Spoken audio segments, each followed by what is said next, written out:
성경 말씀 보시겠습니다. 성경 말씀은 빌립보서 1장 1절, 2절, 2절 말씀만 함께 봉독하시기로 하겠습니다.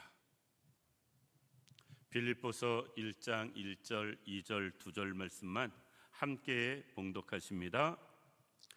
그리스도 예수의 종 바울과 디모데는 그리스도 예수 안에서 빌립보에 사는 모든 성도와 또한 감독들과 집사들에게 편지하노니 하나님 우리 아버지와 주 예수 그리스도로부터 은혜와 평강이 너희에게 있을지어다. 아멘. 오늘부터 수요일 날 약 4개월 정도는 제가 빌립보서 전체를 훑어보면서 수요일 날 전할 말씀을 대충 나눠보니까 4개월 정도 해야 되지 않을까 싶습니다. 4개월 정도 수요일 날 빌립보서를 말씀 생각해 보기 전에 빌립보서 전체를 빌립보서 1장 1, 2절 문안 인사 통해서 그리고 빌립보서 전체에 대해서 한번 생각해 보는 그런 시간 갖기로 하겠습니다. 기록적인 장대비가 계속 쏟아져 가지고 새벽에 놀랐어요. 예배를 드리는데 핸드폰에서 재난 문자가 그냥 뿅뿅 거리는 바람에 비가 많이 오긴 많이 오나 보다. 저는 하도 혹시라도 예배 시간에 그게 울릴까 봐 전 재난 문자 소리 나는 걸 꺼버렸는데 그렇지 않은 분들이 계셔가지고 오늘 재난 문자가 27번인가 발송이 됐대요. 이게 김포에만 27번은 아닐 것 같긴 한데 27번 정도씩이나 정부에서 행안부에서 재난 문자를 발송할 만큼 비가 많이 왔다. 비 피해가 없었으면 좋겠고요. 피해 있는 데는 속히 복구가 되었으면 좋겠습니다. 그리고 요번 목요일, 금요일, 토요일 수련회를 하고 교인들 입장에서는 마지막 휴가 가는 분들이 계시거든요. 14일, 15일이 1년에 딱 한 번 택배 없는 날이에요. 이건 나라에서 정한 겁니다. 그래서 내일이랑 모레는 택배가 배달이 안 됩니다. 어느 회사가 되었든지 간에. 지난번에 택배 종사자 중에서 과로사로 이렇게 막 어려움 겪는 일이 연달아 발생한 그때 택배 노동자들도 좀 여름에 쉬어야 되겠다 해가지고 15일 날 광복절 쉬니까 그 하루 앞서서 14일도 택배 없는 날로 정해서 그 근로자들을 쉬게 하는 바람에 올해는 또 그렇게 되면 목요일, 금요일, 토요일, 주일 이어지는 연휴가 그들에게도 되어질 것 같습니다. 그 이외에도 저희 교회도 몇 가정이 오늘 밤에 먼 길 떠나는 분들이 있는 것 같습니다. 새벽에 나오시는 분이 내일부터 새벽 예배 주일까지 못 나와요. 그래서 왜요? 그랬더니 시골 가신다고. 자, 마지막 휴가인데 날씨가 좀 좋았으면 좋겠다. 그래서 휴가 가고 먼 길 오고 가는 분들이 힘들지 않았으면 좋겠다 싶습니다. 위에서 기도해 주시고요. 평안히 잘 지내다 돌아올 수 있도록 우리가 기도해 주시면 좋겠습니다.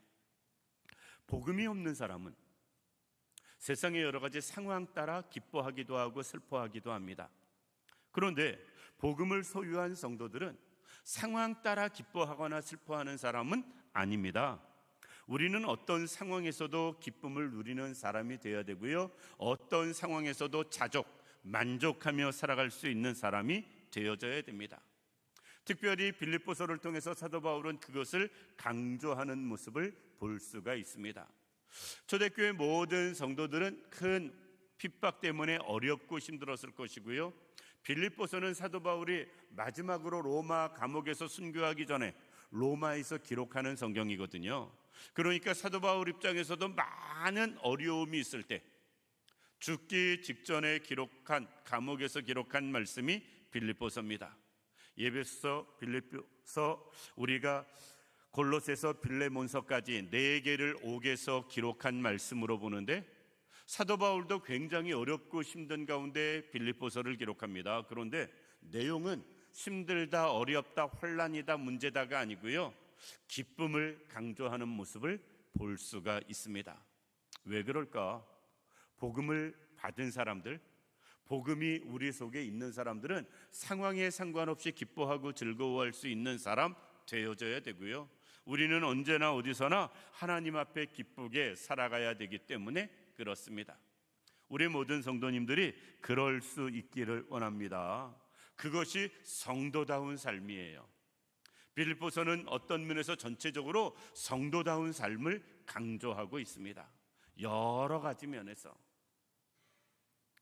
따라서 오늘은 빌립보서 서론으로 몇 가지 생각해 보려고 합니다. 빌립보서는 누가 썼느냐? 말씀드린 것처럼, 또 우리가 읽어서 아는 것처럼 1절 말씀 보면 그리스도 예수의 종 바울과 라고 이야기하면서 사도 바울이 이것을 기록한 것을 말씀하고 있습니다.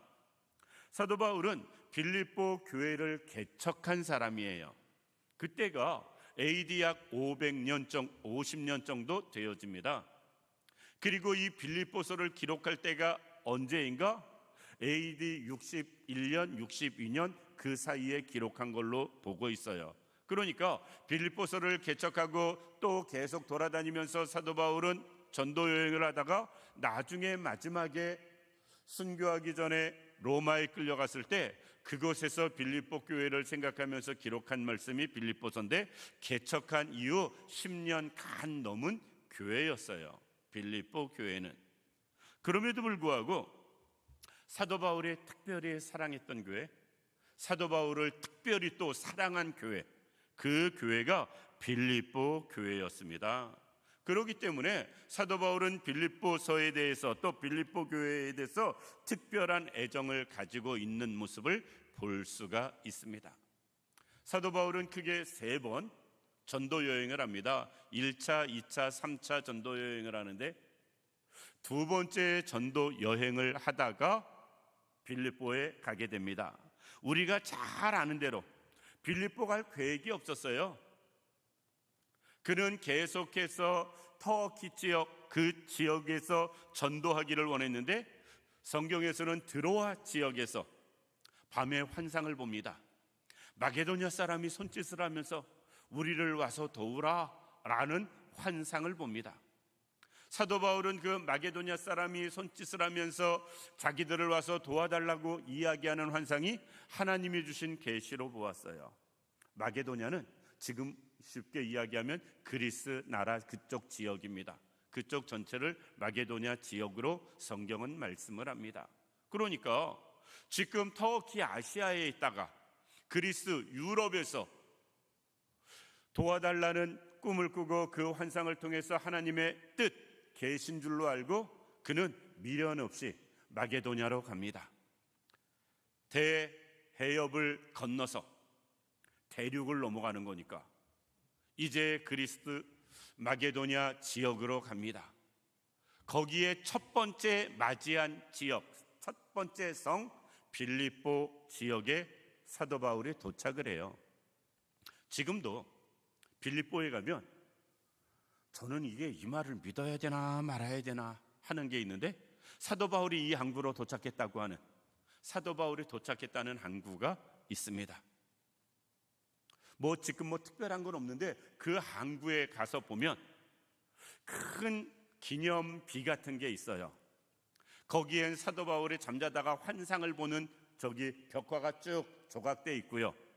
마게도냐 사람들이 손짓하며 도와달라고 외치는 그 환상을 벽화로 이렇게 조각해놨는데 꽤 크게 조각해놨습니다. 그 항구에. 그래서 사도 바울이 찾아온 곳이 그 빌립보 지역 항구, 그곳이라고 이야기를 합니다. 아마 빌립보 지역엔 항구가 크고 하나인가 하는 생각을 했는데, 또 다른 항구면 2000년 전의 사실을 우리가 어떻게 정확히 알 수 있을까 하는 생각을 합니다. 그리고 그 앞에는 사도 바울의 동상도 이렇게 또 마련된 모습을 보게 됩니다. 기꺼이 거기 가서 그거 2개 보고 오는 거예요. 특별한 것도 없습니다. 그런데 그곳에 가면 좌우지간 그리스 사람들은 사도 바울이 처음으로 빌립보 지역, 그리스 지역 넓게 보면 첫 번째 유럽 대륙의 사도 바울이 첫 번째 첫 발을 디딘 곳이 그곳이라는 자부심이 엄청나게 크게 있습니다. 그래서 그들은 유럽의 첫 번째 교회가 빌립보 교회, 그것은 역사적으로 성경적으로 맞는 이야기거든요. 그래서 그곳에 가면 빌립보에 가가지고 자주장사, 비단장사하는 루디아의 집에서 예배를 드리면서 빌립보 교회가 시작을 합니다. 그래서 그 빌립보에 가면 루디아 기념 교회가 있어요. 저도 그 교회를 이렇게 보면서 교회를 건축하게 된다 그러면 이런 모양으로 교회를 지면 정말로 이쁘겠다 생각이 드는 이쁜 교회가 있습니다. 루디아 기념 교회예요. 성지순례 다니면서 제 눈에 이렇게 이쁘게 들어온 교회가 그 교회하고 팔복교회 건물도 참 이쁘다. 물론 그 안에가 실용적이지는 못해요. 그냥 벽돌로 돌로 싸가지고 돔 형식으로 됐으니까 층층이 나눠지는 것도 아니고 실용적이진 못한데 외관적으로는 참 이쁘다 하는 생각이 든 게 팔복교회하고 빌립보 기념교회였습니다. 사도 바울이 빌립보 교회를 특별히 좋아했던 건 자기가 유럽에 세운 첫 번째 교회였었기 때문에 그래요. 그리고 그것을 자기 계획으로 간 것도 아니고 하나님의 계시에 의해서 가서 복음을 전했고, 그곳에 가서 복음을 전할 때 루디아를 통해서 생각보다 쉽게 빠르게 복음을 받아들이는 사람들이 생겼고, 우리가 생각하는 것보다는 훨씬 수월하게 교회가 세워져 나갔습니다. 그렇기 때문에 사도 바울은 이 빌립보 교회를 특별히 사랑했습니다. 또 사도 바울이 특별히 빌립보 교회에 대한 애정이 있는 것은, 빌립보 교회는 지금 말한 대로 유럽에 있는 교회다 보니까 유대인은 거의 없었습니다. 유대인들이 사실 그 유럽까지 넘어가는 그 시대는 아니었었기 때문에 거의 이방인이 대다수였어요. 유대인은 있어도 아주 극소수였을 것입니다. 그럼에도 불구하고 그들이 복음을 받아들였어요. 작은 어촌이었기 때문에 부유한 지역도 아닙니다. 그럼에도 불구하고 그들은 사도 바울을 위해서 참 많이 헌신한 교회였습니다. 사도 바울은 가능하면 교회에 짐을 주지 않기 위해서 자기가 장막업에 종사해가면서 자립해가면서 복음을 전하기 위해서 노력한 사람입니다. 그것을 빌립보 교회가 모르지 않아요. 그럼에도 불구하고 빌립보 교회는 사도 바울에게 2번씩이나 큰 목돈으로 특별 헌금을 보냅니다. 2번씩이나. 그리고 성경에 기록된 게 2번이니까 얼마든지 더 있었을 수도 있다. 그런데 성경에 기록된 것만 빌립보 교회가 사도 바울에게 특별 헌금을 선교 명목 되었든 구제 명목이 되었든 활동 명목이 되었든 교회가 힘써서 헌금해 가지고 그 목돈을 사도 바울에게 보냅니다. 오늘 빌립보서를 기록하게 된 이유 중에 하나가 그 돈을 받고 온 그 에바브로디도, 그가 돈을 가지고 로마까지 가서 사도 바울에게 전해주거든요. 이 빌립보서를 읽다 보면 그 에바브로디도에게 이 편지를 써서 사도 바울은 또 에바브로디도를 빌립보로 돌려보내요. 빌립보 교회는 지금 사도 바울이 어려움에 처했으니까 에바브로디도를 보내서 사도 바울을 조금이라도 돕게 수종들게 위해서 그에게 돈까지 줘가면서 헌금을 해가지고 보냈는데, 사도 바울은 굳이 편지를 써서 빌립보서를 그 손에 들려서 돌려보냅니다. 그 내용이 이제 앞으로 나올 것이고 그 이유도 앞으로 나올 것입니다. 그렇게 빌립보 교회는 사도 바울이 떠난 이후에도 관계를 끊지 아니하고 끝까지 사도 바울과 좋은 관계를 유지하는 모습, 그가 순교할 때까지 끝까지 챙기는 모습을 볼 수가 있습니다. 대부분의 교회, 물론 사도 바울을 도운 교회들이 있지만 대부분의 교회들은 그 기록이 없거든요. 그런데 빌립보 교회는 2번씩이나 정확하게 사도 바울을 크게 돕는 모습 볼 수가 있습니다. 그리고 고린도후서 8장 보면 이 빌립보 교회는 예루살렘 교회까지도 돕는 일을 합니다. 예루살렘 교회까지. 왜? 예루살렘의 복음의 핍박이 너무 심해지니까 다 뿔뿔이 흩어졌고, 남아있는 성도들도 정말 암암리에 비밀리에 예배드리면서 근근히 예루살렘 교회를 연명해 갖고 있었기 때문에 교회가 재정적으로 많이 힘든 상황이었어요.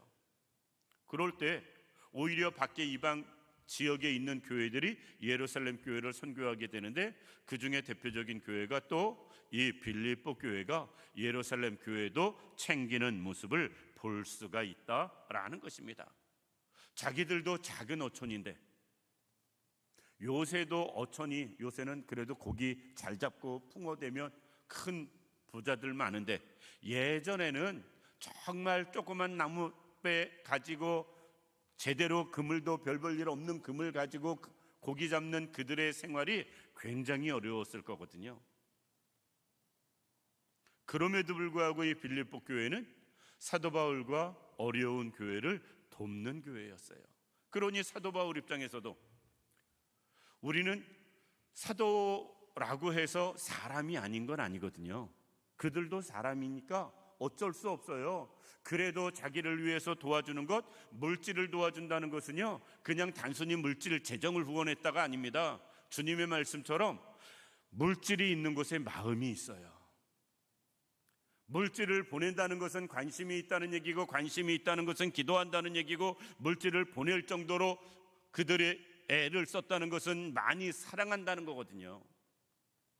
사도 바울이 많은 교회를 개척했지만 그러기 때문에 그 교회가 더더욱 애착이 가는 것, 당연하고 자연스러웠다라는 것입니다. 그리고 말씀드린 것처럼 사도 바울이 지금 어려운 시기에 있거든요.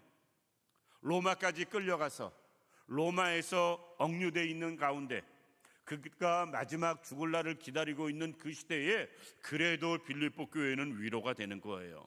사람까지 보내고 재정까지 보내고, 먼데 그리스에서 이탈리아 로마까지 사람을 그 시대에 보내서 그렇게 챙기는 것 대단한 일이거든요. 사도 바울은 위로와 힘이 되었을 것입니다.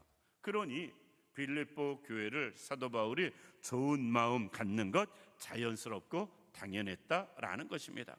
그러면 빌립보 도시는 도대체 조금 더 구체적으로 어떤 도시냐라는 거예요. 빌립보 도시는 우리가 잘 아는 알렉산더 대왕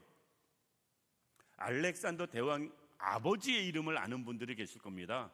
필립.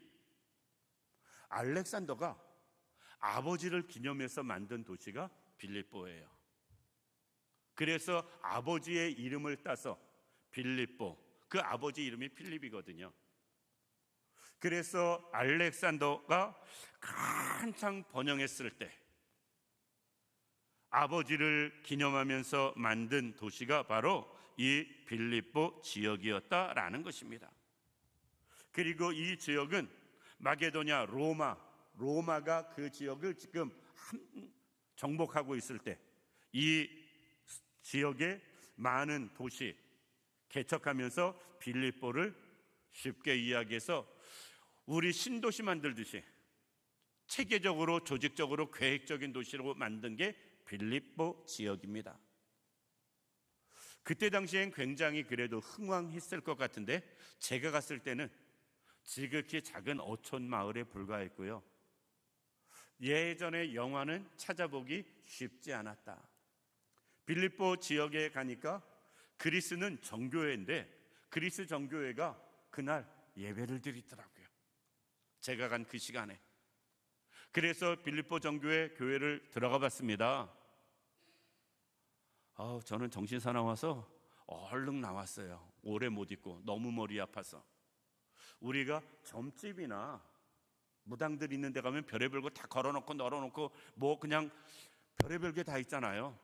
교회 안에가 그렇더라고요. 이건 성당 정도도 아니고요. 성당 가면 이런저런 조각상도 있고 별의별 게 다 있는데 그 정도도 아니고, 그건 양반이고요. 이건 도대체 뭔가 싶을 만큼 그리스 정교회는 또 그렇더라고요. 그러니까 성경에 대한 그림을 그들은 그려놓은 건데 좀 싹 치워버리고 말끔하게 정리했으면 정말 좋겠다 싶을 만큼 너무 많이 어지럽게 널어놨어요.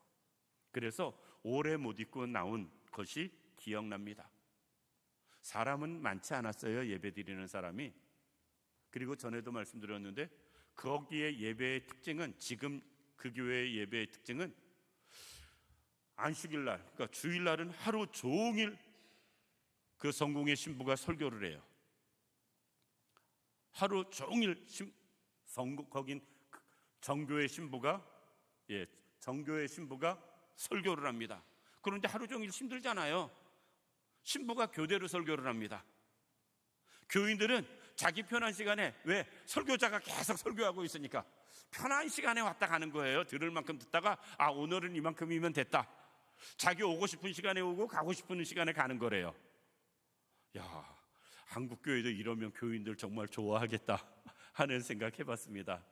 그리스도정 교회는 그러더라고요. 자, 그런데 중요한 것은 이 빌립보 교회는 특별히 사도 바울이 거기서 사역하다가 감옥까지 간 지역이 빌립보거든요. 사도행전 16장에 사도 바울이 감옥에 가잖아요. 점치는 귀신 쫓아내줬다가 그 주인들한테 고소당해가지고 감옥 간 곳이 바로 빌립보 지역입니다. 그러니까 빌립보에선 교회도 세웠고 하나님의 은혜도 입었고 억울한 일, 또 환난도 겪으면서 그것을 통해서 하나님의 역사를 또 사도 바울은 체험하거든요. 특별하게 애정이 많은 지역이 빌립보고 빌립보 교회였었다라는 것입니다. 그래서 사도 바울이 3차 전도 여행 때 3차 전도 여행을 하다가 굳이 빌립보를 들렀다가 예루살렘으로 돌아갑니다. 그러니까 2차 전도 여행 때는 개척을 했고 3차 전도 여행 때는 다시 한번 방문을 했고, 그리고 로마에 가서는 편지로 빌립보서를 전달하는 모습 놓고 볼 때 빌립보 지역과 그 교회 성도들을 사도 바울은 특별히 사랑했음을 볼 수가 있다라는 것입니다. 그럼 마지막으로 사도 바울은 빌립보서를 왜 썼느냐라는 거예요. 왜 썼느냐? 사도 바울이 빌립보서를 기록한 기록 목적이 무엇일까? 여러 가지를 생각해 볼 수 있습니다. 첫 번째, 말씀드린 대로 에바브로디도가 헌금 가지고 왔으니 헌금만 딸랑 주는 게 아니고 지금 교회가 어떻고 저떻고 말을 하잖아요. 여러 가지 상황을 에바브로디도가 로마에 있는 사도 바울에게 이야기합니다. 그 빌립보 교회에 대한 소식을 들은 사도 바울은 빌립보 교회에 사랑의 권면이 필요함을 느꼈어요. 그래서 빌립보서를 기록합니다. 그러면서 오늘 3절부터 11절까지는 사도 바울의 빌립보 교회를 위한 기도의 내용이 있는데, 내용으로 직접 13절부터는 본격적인 내용이 될 때 빌립보 교회 성도들의 마음에 무거운 짐이 몇 가지 있었는데 그 중에 하나가 사도 바울이 감옥에 간 것 때문에 그들의 마음의 짐이 생겨났습니다. 정치적으로 해석하지 마시고요, 단순히 가볍게 예로 이해하시기 바랍니다. 지금 전 대통령하고 영부인이 감옥 간 것 때문에 마음 무거운 사람들이 있을 수 있잖아요. 지금 빌립보 교회가 그겁니다. 빌립보 교회 교인들이 그거예요. 좋아하는 사람이 감옥에 갔거든요. 더욱이 아무 죄 없다고 느껴지는 사도 바울이 오직 복음만을 위해서 헌신하다가 감옥에 갔습니다. 그러니 빌립보 교회 성도들은 멀리 떨어져 있고 자기 일과 전혀 상관없이 느끼지 아니하고 그 일 때문에 마음에 무거운 짐을 가졌어요. 사도 바울은 그러지 말아라 라는 것을 권하기 위해서, 오히려 그것을 통해서 복음의 진보가 나타날 것을, 로마에도 복음이 전해지고 황제에게도 복음을 전할 기회가 생겨날 것을 사도 바울은 알았기 때문에 그것은 지금 여러 가지 일로 인해서 마음의 짐이 아닌 오히려 기쁨이 되어질 것을 말씀하는 모습을 볼 수가 있습니다. 그리고 말씀드린 것처럼 빌립보서를 기록한 이유 중에 하나는 자기를 그렇게 사랑하고 후원하고 기도해주고 물질로도 도와주는 빌립보 교회에게 감사의 뜻을 전하기 위해서. 물론 사도 바울이 그것을 자기를 위해 쓰는 게 아니라 복음을 위해 하나님 나라를 위해 쓴다 할지라도 받은 사람 입장에서 감사한 마음만큼은 분명한 사실이거든요. 왜? 남들은, 다른 교회는 다 무관심해도 누가 뭐라고 하는데 아무도 없는데 빌립보 교회는 굳이 그렇게 돕고 기도해주고 후원하는 그 교회에 대해서 감사함을 표하는 것, 어떤 면에서 지극히 자연스럽고 당연하다라는 것입니다. 그래서 그는 에바브로 디도를 돌려보내면서 사도 바울이 얼마나 고마워하는지 감사해야 하는지 그것까지 이야기하는 모습을 볼 수가 있습니다. 빌립보서를 기록한 또 하나의 목적은 이제 지금 제가 말한 것은 1시간씩 계속 이제 설교가 되겠지요. 빌립보 교회의 문제를 지적하면서 빌립보서를 기록합니다. 그것은 무엇이냐? 빌립보 교회 안에 문제가 있음을 사도 바울이 들어요. 빌립보 교회 안에 있는 문제가 무엇이냐면 말씀드린 대로 사도 바울 때문에 낙심하는 문제, 그리고 할례를 주장하는, 꼭 몇 사람이 가면, 유대인들이 끼면 이방인들에게 늘 문제를 삼는 것, 할례 문제. 아니 사람이나 많으면서 그러면 이해 나가요. 거기 이방 지역이고 유대인은 몇 되지도 않으면서 항상 유대인들이 목소리는 크게 냅니다. 조금 심하게 표현해서 되도 않는 주장을, 말도 안 되는 주장을 목소리를 크게 내요. 그런데 우리 교회는 그런 특징이 있어요. 대부분의 분들은 말 안 하거든요. 따라서 말이 되든 안 되든 말하는 사람 때문에 교회는 영향을 받을 수밖에 없습니다. 좋은 말을 하면 참 은혜인데, 반대로 오늘 본문처럼 빌립보 교회처럼 몇 명 들어온 유대인들이 할례를 주장하면서, 왜? 이방인들은 유대인이 오면은 그들을 기본적으로 예우해 줬어요. 먼저 복음을 받은 나라, 그리고 예수 그리스도가 온 나라, 그러면서 그들은 애당초 하나님이 택한 나라, 이것이 있었기 때문에 유대인들을 인정을 해줬습니다. 그러니 늦게 와도 몇 명 안 돼도 그들은 교회에서 목소리를 내면 영향력이 있을 수밖에 없거든요. 믿는 것만으로도 안 된다고, 할례를 받아야 된다고. 왜? 자기들은 어려서 할례를 이미 받았기 때문에. 특권 의식을 가지고 그 주장하는 것이 빌립보 교회의 문제가 되었습니다. 그리고 또 하나 빌립보 교회의 문제는 유오디아라는 사람과 순두계 이 두 여인이 교회 안에서 다투는 거예요.